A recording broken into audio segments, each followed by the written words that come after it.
Hello hello सूत गइलू।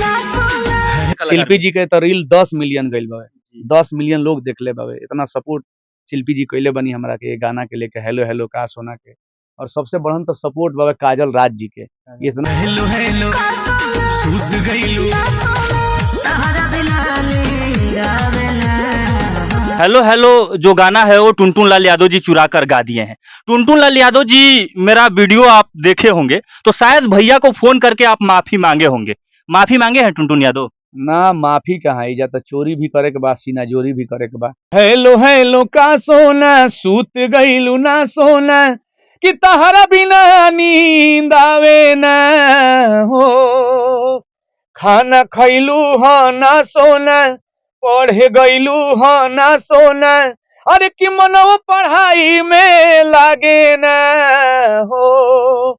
Hello hello जो गाना है, जी। इस गाना को बधाई देने के लिए पवन या खेसारी जी अभी तक कॉल किए कि नहीं आपको? ना पवन भैया के, खेसारी भैया के टीम से। हेलो हेलो जो गाना है, इस गाना को इतना मैंने सपोर्ट लोग कर रहे हैं कि 10 दिन के अंदर फॉर्च्यूनर उस गाने से आ जाएगा। क्या लग रहा है? नमस्कार दोस्तों, मेरा नाम कुंदन पांडे और आप देख रहे हैं पब्लिक का पावर। हमारे साथ विनय अकेला जी है और इनका गाना जो हेलो हेलो है बहुत ज्यादा ट्रेंड कर रहा है। और इनका गाना चुराने वाले एक दो कलाकार नहीं, सैकड़ों कलाकार सोशल मीडिया पे आ चुके हैं। पहला का नाम लेंगे टुनटुन लाल यादव जी, हेलो हेलो गाना चुरा कर गा दिए। दूसरा शिवानी सिंह जी, अभी बहुत ज्यादा ट्रेंड में चल रही थी शिवानी सिंह जी, उन्होंने भी हेलो हेलो गाना उठा के गा दिया है। और ऐसे अन्य बहुत सारे कलाकार गाए हैं। भैया बहुत बहुत स्वागत है सबसे पहले। नमस्कार। और आपके न्यूज देखे वाला भगवान रूपी जनता जनार्दन के भी गोड़ छू के गोड़ लगतानी, आशीर्वाद के कामना बा सब लोग से।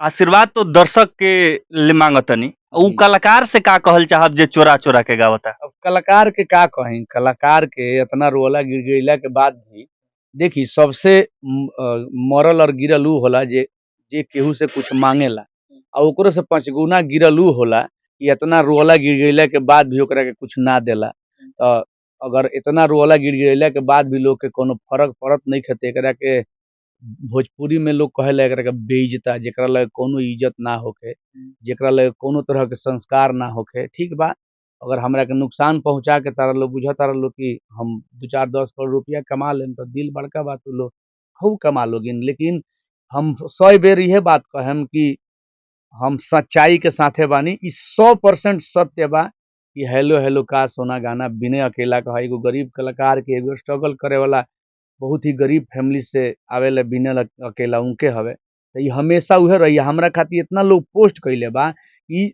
इतना लोग के शर्मो नइखे आवत। इतना लोग हमरा खातिर पोस्ट कइले बा, जितना भी रील के स्टार बानी लो, रील बनावे वाला लोग बा, सब लोग रील बनौले बानी, सब लोग सहयोग कइले बानी। लेकिन इतना पर भी लोग के कुछ लोग के शर्म नइखे आवत जे उठा के गावत। तो हम कहबे कइनी कि बेइज्जता आदमी के लाज ना होला। खैर ठीक बावे, जे गावता ऐसन हमरा संग होता कोनो नया नइखे होता, हर कलाकार के संग होला। केहू के गाना वायरल भइल कि लाइन लाग जाई एकदम, केहू कुछ गाई, केहू कुछ गाई, केहू कुछ गाई। तो का करम, केकरा के सब लोग के अपन अपन जीवन बा, आगे बढ़े। एक चीज कहना चाहेंगे भैया, और आप लोगों से भी कहना चाहेंगे कि भैया का जो गाना है, इस गाने पर रील्स जो है भोजपुरी के बड़े बड़े स्टार से लेके छोटे छोटे स्टार सब लोग बनाए हैं। बाकी जो अच्छा, चुरा कर गाया है 5 लाख रील बनल बा, एहू से तो शर्म लागे के चाही कि सब लोग बना दिल बा चोरी शिल्पी करके। जी भी बनाई है, जी, बहुत बड़े बड़े कलाकार शिल्पी भी। जी के तो रील 10 मिलियन गइल बा, 10 मिलियन लोग देखले बावे। इतना सपोर्ट शिल्पी जी कइले बनी हमरा के गाना के लेके, हेलो हेलो का सोना के।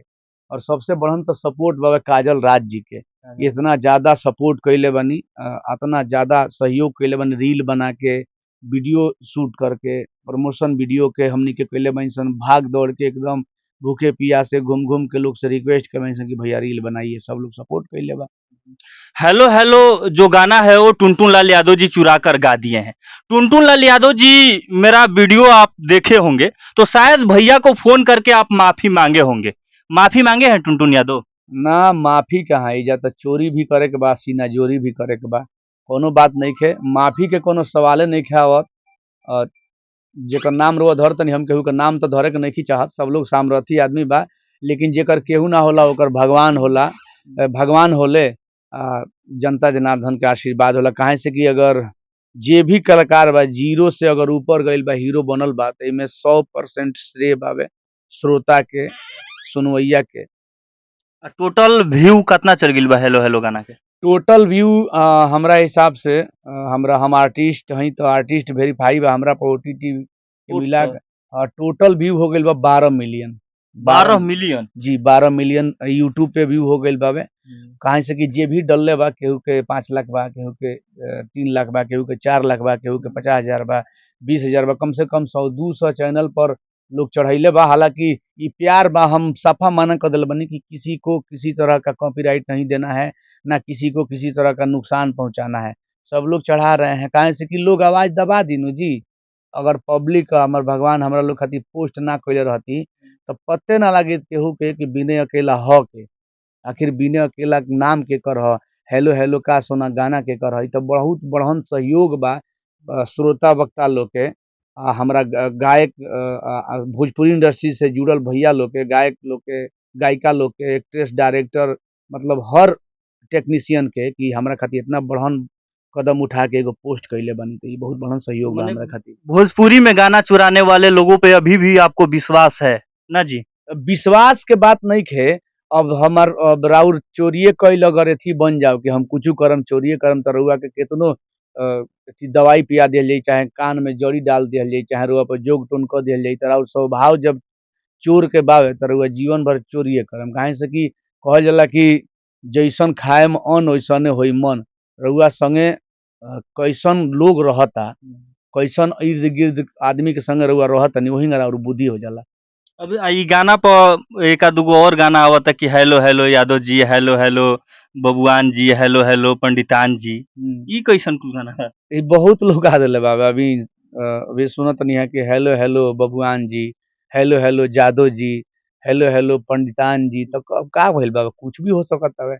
तो ज हेलो जब हेलो जब नाम को लेकर चोरिए जब चोरिए क लेबे के बाद तो कुछ हो सकता। एइजा हाल हो गइल बा कि शरीर हमार रही गर्दन तहार कटाई। बात एइजा इहे नु बा, शरीर हमार बा, गर्दन कहीं और के काट के लगावल गइल बा। त एइजा खाली अदला-बदली वाला काम होता। माने हम कामवा उहे करतनी, कानवा कानवा धरतनी लेकिन हे मैं घुमा के धरी चाहे हे मैं घुमा के धरी, बात ई बा। टुनटुन यादव जी फिर से गाना चुरा कर गाएंगे अगर विनय अकेला दूसरा गाना गाते गाएंगे तो? रहिए ना, क्या दिक्कत है? सब लोग गाएं भाई। हमार पब्लिक भगवान लोग सपोर्ट हम जानतानी कि कबो भी हमार आवाज हमार भैया लोग ना दबे दी, हमरा के सपोर्ट करी और हमरा दुख दर्द के पूरा जनता जनार्दन बूझी। होली के भी गाना लेके आवतनी, कितना चोरा के लोग गाई। बहुत ही बेहतरीन गाना लेके आवतनी, रुकल बानी, सब लोग गा के चढ़ा देवतनी। एक चीज हम कहल चाहब कि जे लोग कहता कि अश्लीलता से सिर्फ वायरल हो सकते हैं आप भोजपुरी ना, में, आप सभ्य गाना देकर इतना वायरल हो रहे हैं। ई गलत बावे, हम भी कहत रही लेकिन वो बात के हम वापस लेतनी, क्षमा चाहतनी। हम भी गाना गौले बानी, दुख में कहीं तो चाहे सुख में कहीं तो हम भी गाना गौले बानी।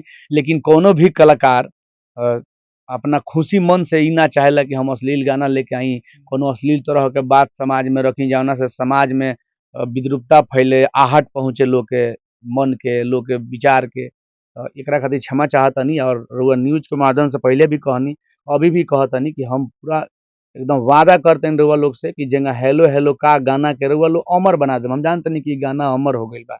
रउआ लोग ए गाना के अमर बना देले बानी। अइसन बा कि ज़बान पर सब लोग आ गइल बा। काहे से कि अइसन लोग के फ़ोन आवेला, केहू कहता कि भैया हम 400 बार सुन लेनी राउर गाना तबो मन नइखे भरत। केहू कहता 500 बार सुन लेनी। त ई बुझी तनी कि मने हमरा टाउनिक के काम करता। अगर लोग ई कर कम हमरा के फ़ोन करके कहता नु त हमर मने छाती 56 इंची के हो जाता। बुझाते नइखे कि हमरा दुःख दर्द बा कि ना, हमरा कोनो गम बा कि ना। बहुत खुश बानी एकदम। लोग सर्च मार के जाके देखता। हम जी, जी। चाहतनी कि रउरा मुंह से लाइव लोग तनी सुनो एकली।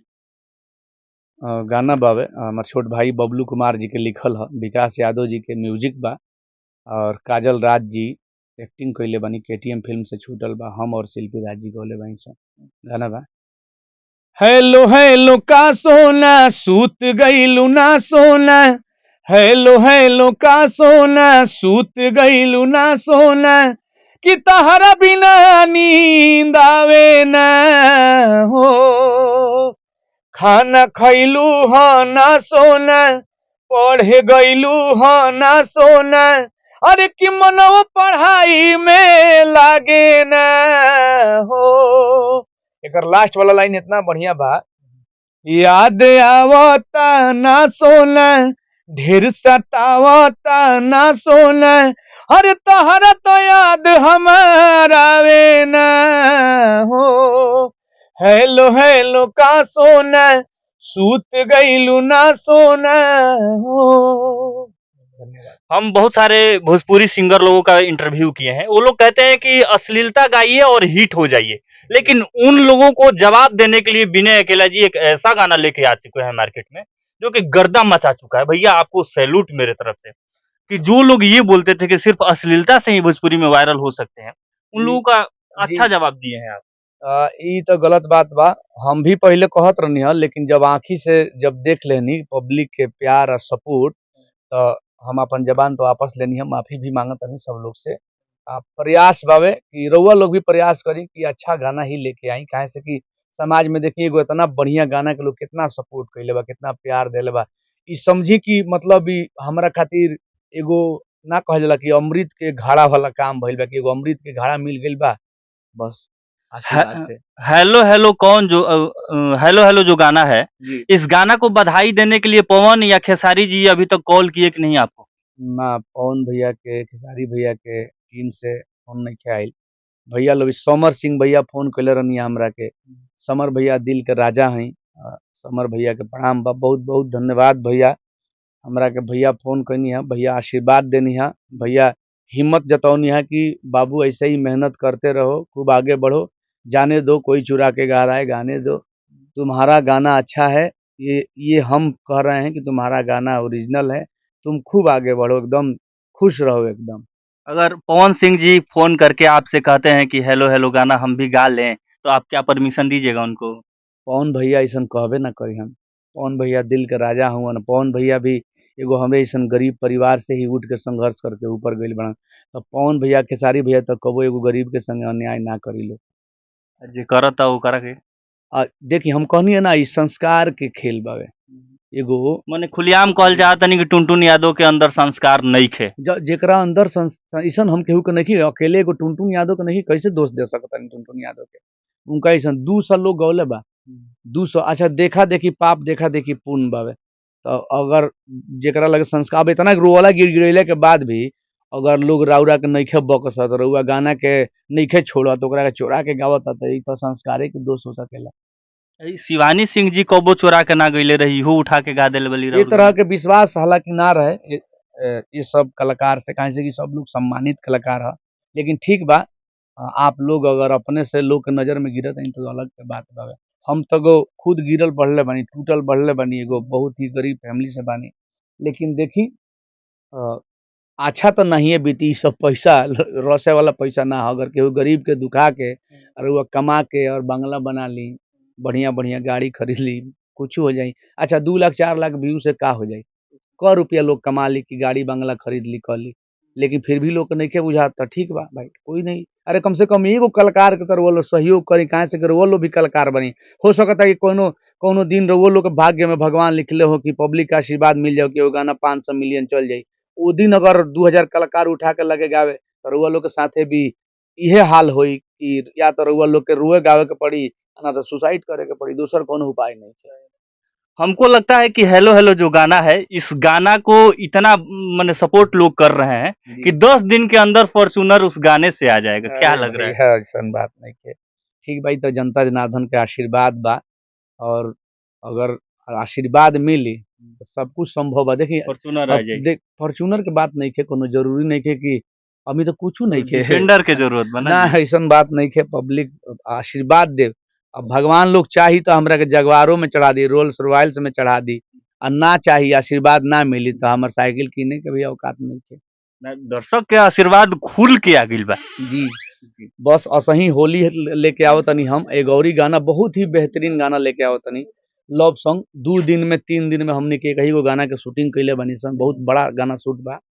रउआ लोग गाना के भी सपोर्ट करम, प्यार देम। केटीएम फिल्म से गाना आवता, काजल राज जी के चैनल ह, और फिर से बबलू कुमार जी के जबरदस्त लेखनी बा, और विकास यादव जी के म्यूजिक बा, और शिल्पी राज जी बहुत ही बेहतरीन आवाज में गौले बानी। फिर गर्दा करे के बा, फिर आशीर्वाद देवे के बा एक बार, और भी हिम्मत कस के कि भाई के एगो औरी गाना ट्रेंड हो जाओ, ओकरा बाद से रउआ लोग के भाई के जिए खाए के व्यवस्था हो जाई। बस इहे उम्मीद बा कि रउआ लोग विनय अकेला पर ई असीम अनुकंपा बनौले रहम, आशीर्वाद देत रहम। हेलो हेलो गाना जो लोग चुरा कर गाए हैं उन लोगों से सिर्फ एक निवेदन करना चाहते हैं कि कम से कम आप गाइए, कोई दिक्कत नहीं है, लेकिन जो क्रेडिट है जी। वो भैया को दे दीजिए जी, कि जी। भैया का गाना हम उठाकर गाए हैं। बाकी इतना ही कहना है। ना चोरी भी करे के बा, सीना जोरी भी करे के बा, अगर फोन करे के उसे कह दिया तो सब लोग के लगे पैसा बा, गारा गारी मारा मारी करे पर तैयार हो जाई लोग। यार क्रेडिट के देता? एको आदमी लिखलहू बाण बोललहू बाणन कि भैया के गाना है, चाहे बिनैया के गाना है, चाहे एगो लइका गरीब घर के लइका के गाना है, क्यों नहीं के बोलले? काहे से कि सब लोग के अपन रोटी से के बा, अपन गाड़ी आगे बढ़ावे के बा। कसहू एक आदमी आगे बढ़त नहीं के तले 25 आदमी ओकर टंगरी धके पीछे खींचता कि काहे तू आगे बढ़बा, हम तो डूबे करम तोहरो के डुबाएम। तो इससे आप लोग के भी नुकसान हो सकता। रउआ भी आगे बढ़ी, अगल बगल के जे आगे बढ़त ओकरा के सहयोग करी। बाकी देखने वाले लोगों को बहुत बहुत धन्यवाद। Thank you so much. All the best.